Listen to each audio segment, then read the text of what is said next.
everybody, welcome back to the Baking with the Vanilla Pod, and today's recipe is going to be a decadent chocolate cake which has no refined sugar, it has no flour, so technically it's quite a healthy recipe. Now when you're doing healthy recipes, the key is to use good ingredients, so you can't use like normal cocoa powder because that has sugars and fats in it, so you need to use raw cacao powder. You can't use regular chocolate because regular milk chocolate has sugar in it, and hence that is not considered quite healthy for this recipe. So I'm using 70% dark chocolate. So ingredients are a key when you're doing healthy recipe. So without further ado, let's get started with the video.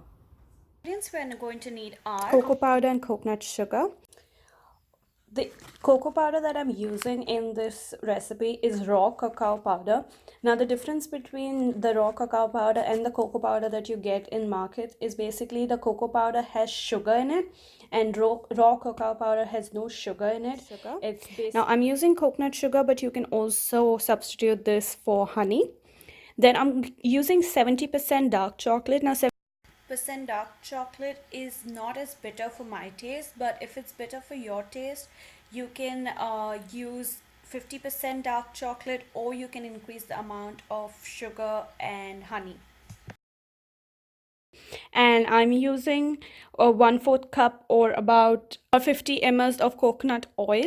Now acts as fat, and it's very important to use some fat that solidifies at room temperature. That's why I'm using coconut oil, and I've mixed it in this chocolate, and I'm going to melt the chocolate and the coconut oil. Then I've taken 2 large eggs. Now if the eggs that you are using are not as big, you can increase the amount and use 3.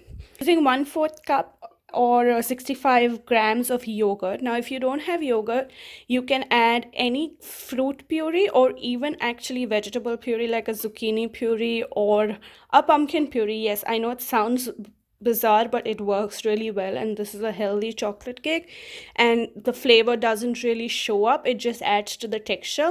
And if you're not using any of that like yogurt or fruit puree or vegetable puree, you can increase 1 egg and a bit of coconut oil. So if this recipe, I'm adding 50 ml of coconut oil. So if you're not using any of the yogurt, fruit puree or vegetable puree, you can make it 60 ml of coconut oil, 3 eggs, and that would work as well. I've melted the chocolate and the coconut oil. Now I'm going to add the cocoa powder and coconut sugar mixture to this and the yogurt. Now that will help the chocolate to cool down, and once your mixture has cooled down, only then add the eggs, otherwise the eggs will get cooked into the hot mixture.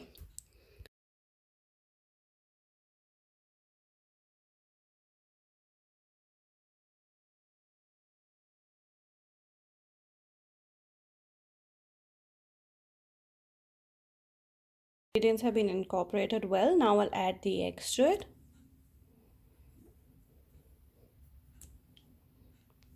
And now just give this mixture a good mix.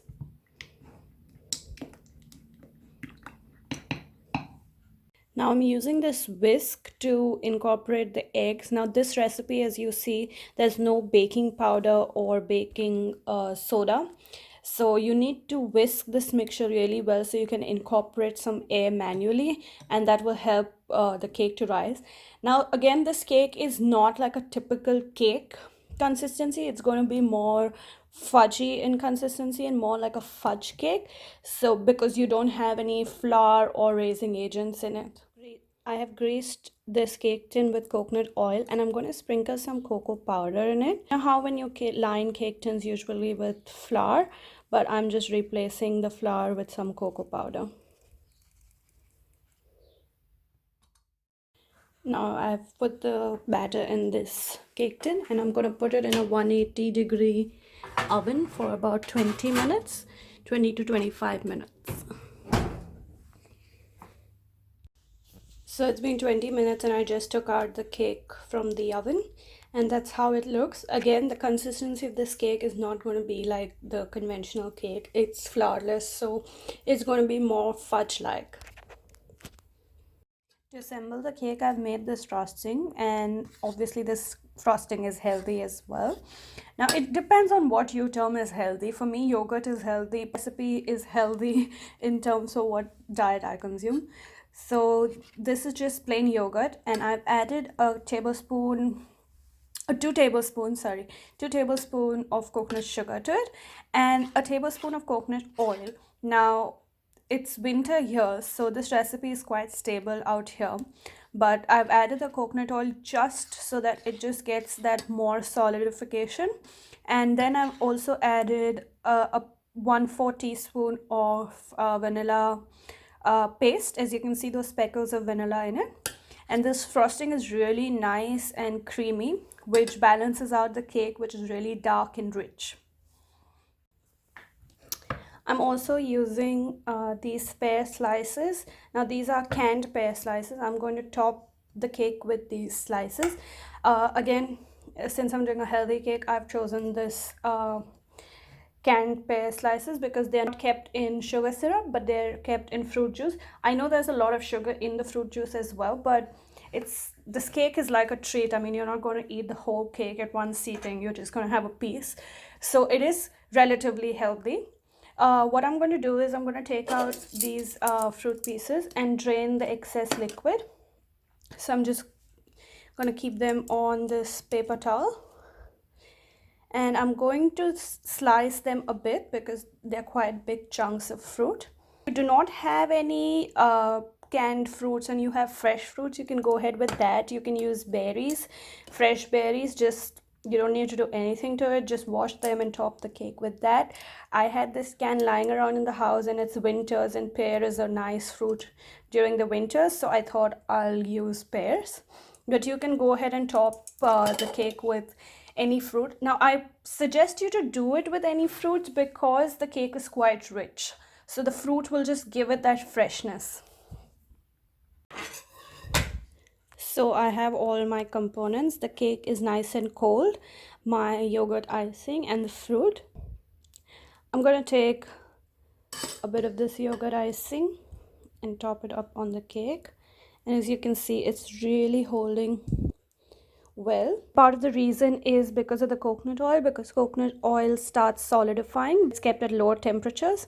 Now, if you're doing this cake in a warmer climate, you will have to put it in the fridge so that all the icing solidifies. I'm going to fan out these pears on the cake, and because the color of the icing and the pears are similar, I'm going to blowtorch those pears and give it a caramelized golden brown color. It will also add to the texture and also to the look of the cake. If you don't have a blowtorch, you can do the same technique using a pan. Just use a non-stick pan and heat it on the flame, and once the pan is nice and hot, just put your fruits on each side for a couple of minutes and it will get that same charred look. Also, this step is completely optional. I'm just doing it because I wanted to have warm flavors on the cake. But if you're doing it